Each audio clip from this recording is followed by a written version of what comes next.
Bueno, elecciones en Brasil este fin de semana, un país que por supuesto a toda la región le interesa. Hablamos de ese tema con nuestro invitado, Rafael Piñeros, internacionalista. Rafael, bienvenido y gracias por acompañarnos una vez más. Muchas gracias por la invitación. Bueno, si las encuestas no se equivocan, Bolsonaro ganaría esta primera vuelta aproximadamente por unos 10 puntos de diferencia frente a Haddad, que es el candidato que está allí también peleándose esa intención de voto. ¿Cómo se explica, Rafael, esa acogida que ha tenido Bolsonaro con las características de personalidad que tiene, que es un hombre absolutamente radical y se va a lanzar ristre contra todo el mundo? Sí, es bastante preocupante por lo que dice y por lo que ha dicho en campaña. ¿Cómo llegó allí? Bueno, Bolsonaro no es una persona que se pueda considerar como un outsider. No fue un empresario, no fue una persona dedicada a los medios, sino toda la vida ha sido político. Él ha sido representante del Parlamento brasileño al menos por 27 años y ha pasado por al menos 8 partidos políticos distintos al cual o por el que actualmente representa. 2 de sus hijos son diputados actualmente, entonces es un curtido en la política, pero siempre fue ese curtido en la política que salía con cosas que eran mentira o que no se consideraban eran ciertas o que sin duda alguna el reflejo era otro. Brasil crecía, Brasil era una potencia, Brasil era un país líder, pero él siempre criticó el statu quo. Brasil le hace falta más reformas, Brasil le hace falta autoridad, Brasil le hace falta disminuir el gasto público. Y cuando se empiezan a consolidar todas esas cosas alrededor de corrupción, menor crecimiento económico, que fueron los primeros años de la década del 2010, 2012, 2013, años muy difíciles para la economía brasilera, Bolsonaro empieza a crecer, a crecer, a crecer y ya no se pudo detener. Él se vanagloria de decir, por ejemplo, que durante toda su vida en el Parlamento brasilero presentó hasta 600 proyectos de ley y de esos 600 solo pasaron 2. Es decir, él reconoce, yo soy limitado, no sé mucho de economía, sé muy poco en materia de relaciones internacionales, pero lo que yo he dicho se ha cumplido. Crisis de los partidos políticos, crisis de la corrupción, y cuando todo eso se empieza a elevar, Bolsonaro está hoy donde está, que tiene... es bastante probable que vaya a ganar la primera vuelta de las elecciones. La primera vuelta. Si nos vamos ya a lo que pasaría en la segunda vuelta, lo que indican los sondeos es que habría un empate técnico entre Bolsonaro y Haddad. Fortalezas del candidato Haddad, que además está representando a un partido que está absolutamente marcado por la corrupción. Mire que cualquiera de las dos opciones, si manejamos el escenario Bolsonaro-Haddad, es un regreso a algo. ¿Por qué? Bolsonaro usualmente es visto como un candidato amigo del autoritarismo, de la dictadura, ha salido con frases como un policía que no ha matado no debería llamarse policía, y el otro representa al Partido de los Trabajadores, toda la vida militó en el Partido de los Trabajadores, pero también fue académico y fue alcalde de la ciudad de Sao Paulo.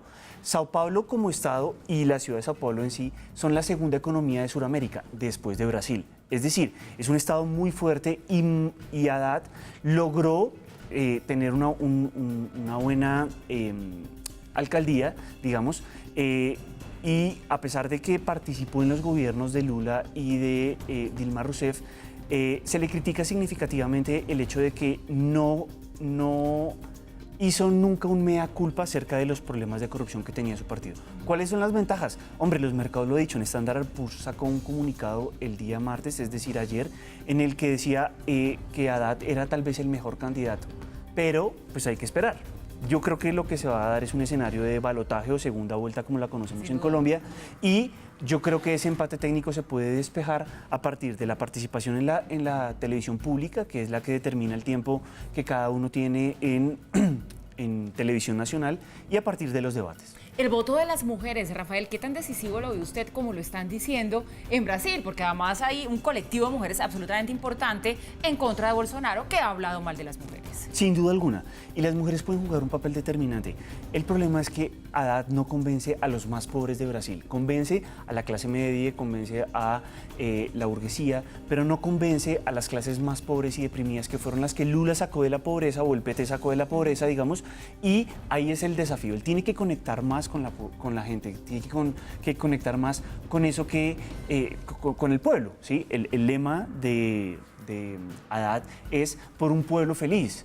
Entonces es como volver a recapturar ese amor que se tuvieron durante las primeras de cambio del siglo XXI, el Partido de los Trabajadores y una importante capa de la población brasileña. Siendo Brasil un país tan importante para la región, como ya lo decíamos, ¿le conviene a la región y específicamente a Colombia que gane uno y no el otro?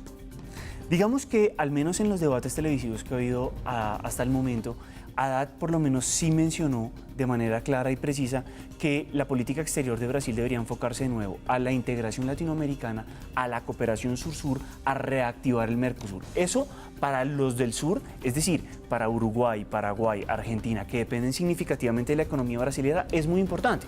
¿Cómo puede ser útil para Colombia? En la medida en que la Alianza del Pacífico y el Mercosur deciden estrechar sus relaciones, en la medida en que haya una disposición de Brasil para liderar importantes proyectos que debido a los problemas internos brasileros se abandonó un poco. Brasil tuvo durante los 8 años de gobierno de Lula una participación significativa en América del Sur, pero debido a la crisis del Partido de los Trabajadores y debido a la salida de Dilma Rousseff, dése cuenta que Brasil dio un giro en su política exterior.